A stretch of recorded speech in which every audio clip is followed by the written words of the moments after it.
Spekta pahami soal bahasa Inggris. Berani jawab tanpa jeda? Halo Gen Spekta, kembali lagi kita di segmen pembahasan soal bahasa Inggris. Kali ini kita akan belajar membahas soal part of speech. Nah, kalian tahu belum kalau misalnya part of speech itu terdiri dari 8 bagian. Nah, beberapa di antaranya yaitu noun, kata benda, adjective, kata sifat, adverb, kata keterangan, dan masih banyak lagi. Nah, jadi setiap bagian dari part of speech itu memiliki fungsi yang berbeda-beda untuk membentuk kalimat yang padu dan memiliki arti yang tepat. Nah, kali ini kita akan lihat bagaimana penggunaan salah satu di antaranya. Nah, kita lihat soal nomor 20 ya.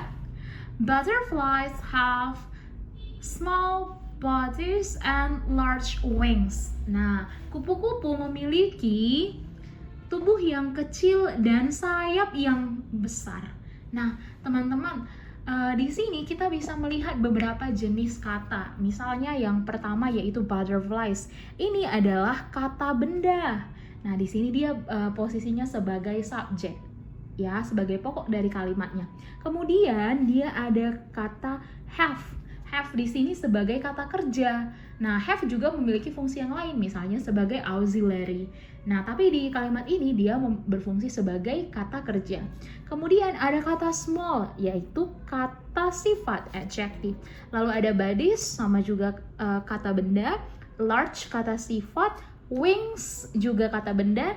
And adalah kata penghubung. Nah, teman-teman, yang umumnya muncul di dalam soal adalah bagaimana kita menggunakan kata benda dan kata sifat.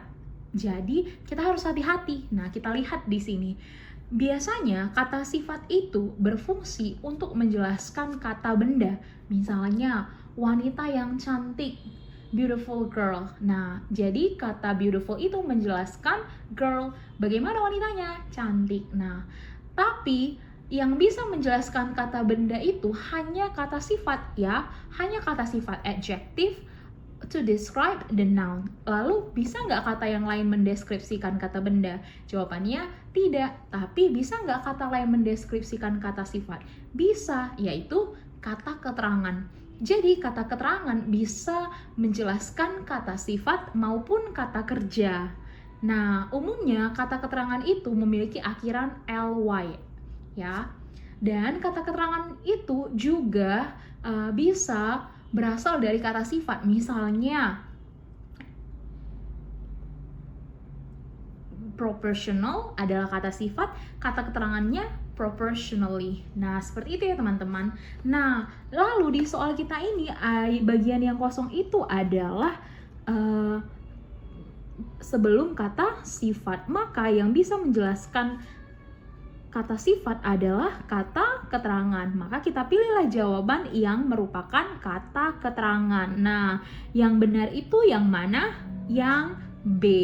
Kalau yang A, proportional, dia adalah kata sifat. Berarti dua kata sifat yang berurutan tanpa tanda koma itu tidak bisa ya teman-teman. Maka jawaban yang A itu salah.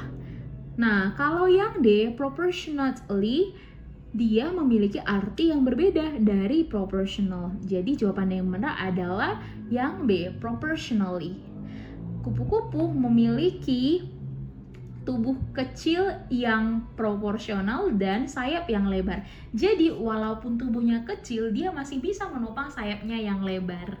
Nah, jadi teman-teman, sebelum kita mengisi jawaban ini, kita harus tahu bahwa kata-kata tersebut termasuk jenis kata apa? Apakah kata sifat atau kata keterangan? Untuk menguji pemahamanmu, silahkan jawab soal ini dan tulis jawabanmu di kolom komentar. Gimana? Bisa nggak? Jangan cuma bilang paham pas nonton, follow dan komentar lanjut kalau mau lebih banyak pembahasan soal kayak gini. Terima kasih semuanya, semangat!